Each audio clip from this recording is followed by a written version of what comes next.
Hello, this is Rob here from robcoven.com, and I'm going to show you how I create the image of these ebooks here.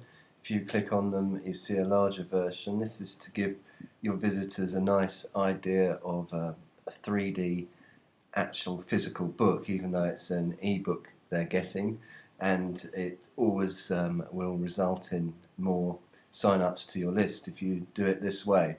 So the way I do it is search for a blank book online, blank white book, and try and find a picture of this blank white book. There's actually one here at psdgraphics.com that you can download, but I've already got a couple here. Here's the one that I've downloaded from that site, and I also made another one facing the other way. I added a kind of spine, which was handy because I had two books and I didn't want them facing the same way.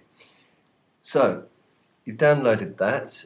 You need to put your title on it, so you can do this obviously in Photoshop. Type out your title. Obviously you'd like to make it a little bit bigger than that, and do Command or Control T or Layer Free Transform and get the title sort of fairly large on the cover of your book. Unfortunately we can't transform this in a way that will go with the perspective of the book while it's as a text, so we need to rasterize the layer. I usually keep a copy of the layer, so Command J to copy the layer, and then right click on the layer to rasterize it, and now you are free to free transform the layer so it fits in with the perspective of the book. I'm holding down Shift and Control on a PC, Shift and Command on a Mac. Something like that. Maybe you want to design the cover of the book in another application, you can do that as well.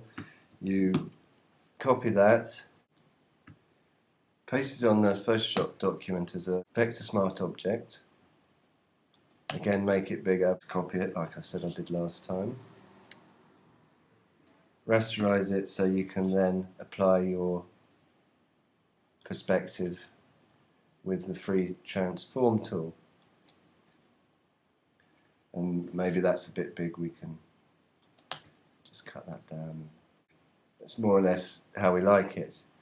Another thing I did was colour them up. I drew a path around the white cover of the book, then chose a couple of oranges, so a slightly darker one and a lighter one, and with the gradient tool make that one a little bit darker. I then had a radial gradient on a new layer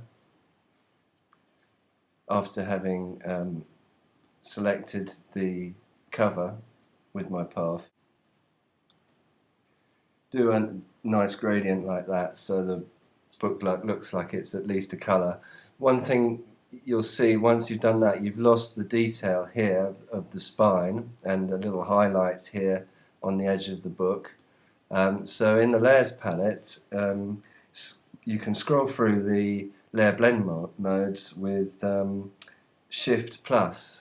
You have to press V to make sure you're on the move tool before you do this, and you'll see it multiply. That's colour burn or linear burn. Gives you the colour and also keeps the detail underneath the colour, so you've got a better idea that it's a book. Once that's done, you might want to make that obviously white, so go into colour overlay in your blending options and picture white there, and while you're there you might as well give it a little bit of a drop shadow, and there it is. Come to think of it, that colour is a little bit dull, so we'll go image adjust and see if we can bump up the saturation and lightness as well. Lose a bit of the gradient, but I think that's a bit nicer. And then lastly, make it a bit smaller for your website, 250 by 280 pixels, and save for web and devices as that would be a JPEG, I assume, and I'd make it quality of about 50. So you've got a nice small image there, it's only 6K. And use that to put in your website as a nice 3D book cover. I hope you enjoyed that. Goodbye.